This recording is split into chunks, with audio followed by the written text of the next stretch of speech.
Sevip yaşayarak bäxtning o'zi ekan u.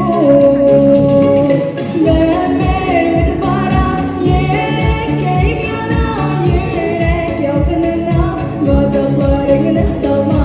Seni jonim suyib, sog'ishlardan yonib keyin muhabbatni saqlay, yo'ldoshlardan oni yoqlay.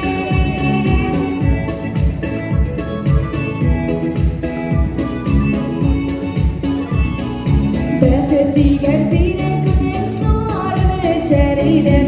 Shu kunlarda seni ko'rib, oqish bo'lar yezar edim. Ömür o'tib borar, yurakka yonar, yurak yolqinida g'azablaringni solma. Seni jonim suyib, sog'ishlardan yonib keyin muhabbatni saqlay, yo'ldoshlardan oni yoqlay.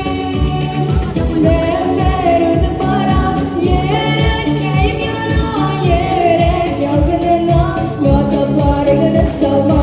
Seni jonim suyib, sog'ishlardan yonib keyin muhabbatni saqlay, yo'ldoshlardan oni yoqlay.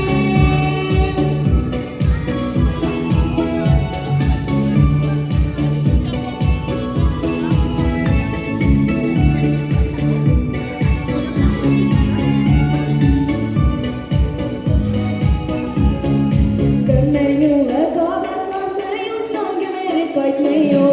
Qadrin bilib yaşayib, canım her bir